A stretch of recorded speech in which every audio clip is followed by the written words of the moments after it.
Hello, and welcome back to Dragon Archive. My name is Radhika. Thank you for clicking on this video. As you can tell by the title, today we're going to be talking about Supernatural Season 8. I'm kind of tired right now. So, this might actually sound like a mess, because I just, finally getting over my cold. So I was able to finally talk properly today. That's why we're doing this video. My hair's a mess because it's Sunday. Don't feel like combing it right now. You can't see.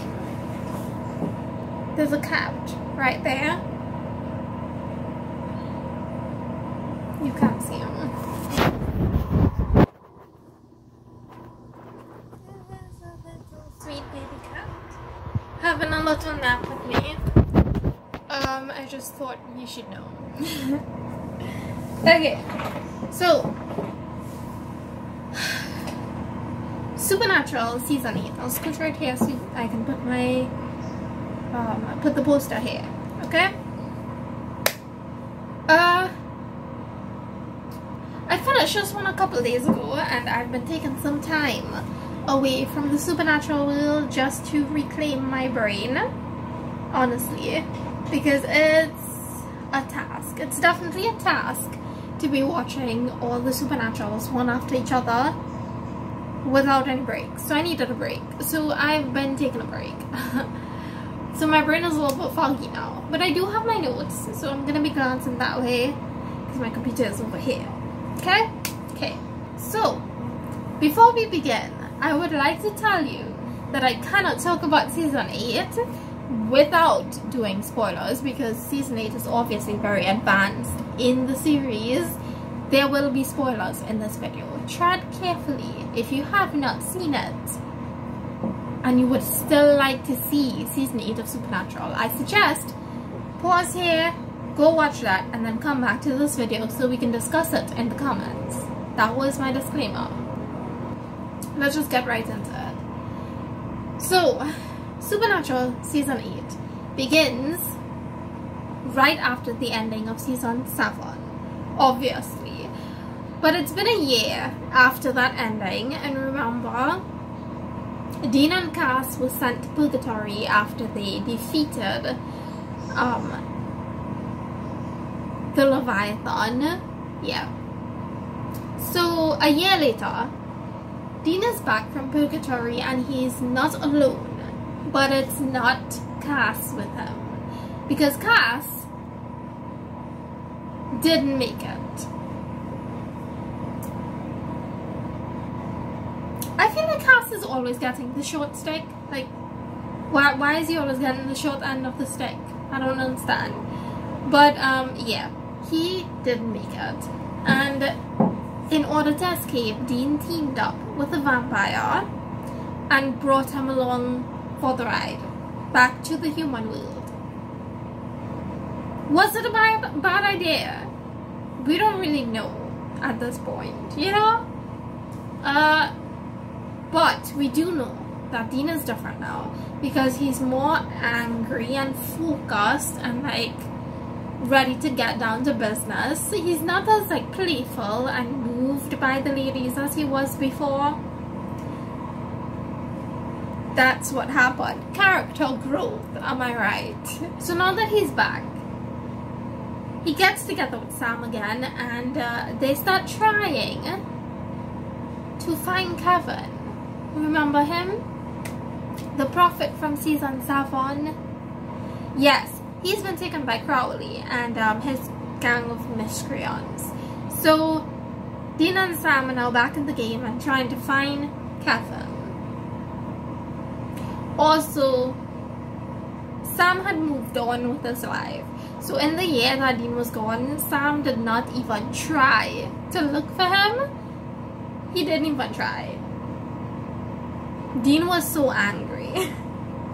He was really angry and bitter that Sam did not look for him, try to rescue him, because obviously we've already seen the other side of the story, and Dean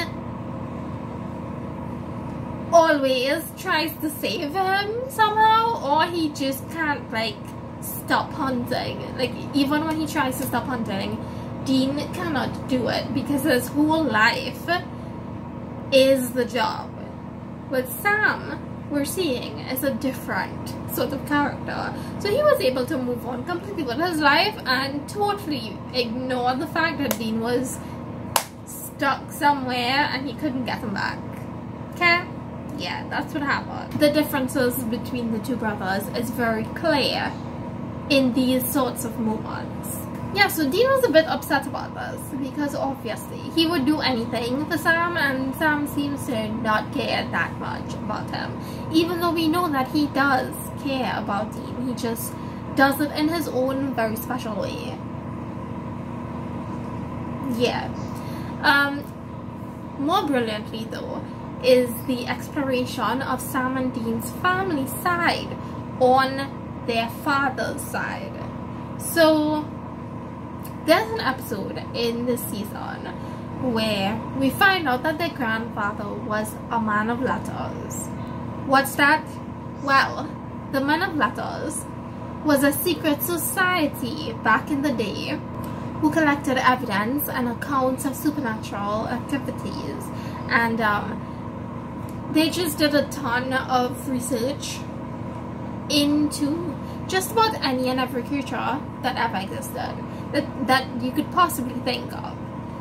So Sam and Dean are legacies of the Man of Letters and were slated to become Men of Letters themselves, but that never came to pass because their grandfather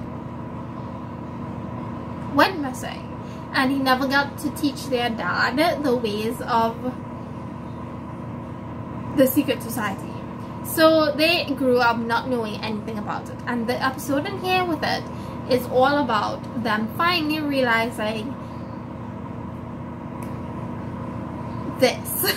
they finally find out about this entire thing, and then this knowledge leads them to a secret layer that's equipped with all the knowledge that they could possibly ever need, and it's neat and clean as well.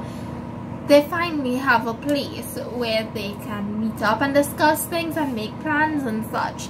They have a headquarters. They have a bat cave. I feel like there's something missing from my explanation between what was happening with Dean, what was happening with Sam, and their legaciness. I feel like there's something I'm missing in the middle there, but I can't remember what that is right now. Like, I feel like I'm missing something. I definitely like skipped over something. Can't remember what that's supposed to be.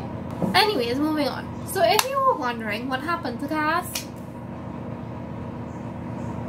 as I said before, he didn't make it.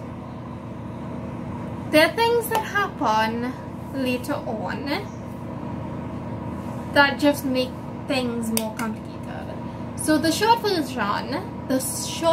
of that is Cass was rescued by the angels, who then used him to spy on Sam and Dean, and he's not fully aware of his actions because he's kind of in a mind control kind of thing, and they keep like wiping his memory after he talks to the angels every time. So I don't think he's fully aware of what's happening.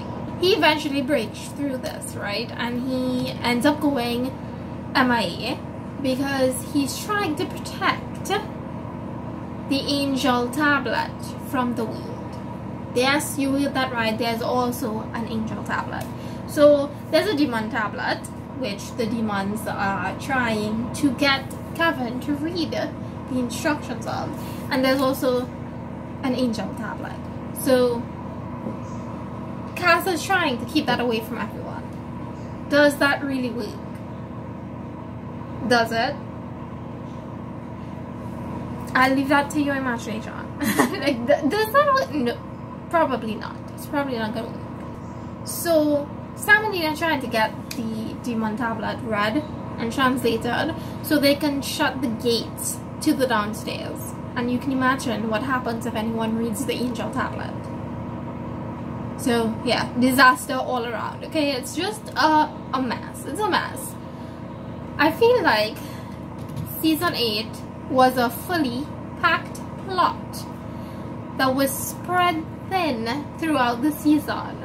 So along with Sam and Dean wrestling through their trauma and emotions and fighting the good fight, still saving people and hunting things, there's also the huge mess with everything else. Honestly, it all feels a little bit overwhelming, and I feel like it's gonna just get more complicated as the seasons go on, because especially after that ending, because the angels fell from heaven and are probably gonna be roaming everywhere and causing chaos on you. Yeah. Because they're just like among humans now.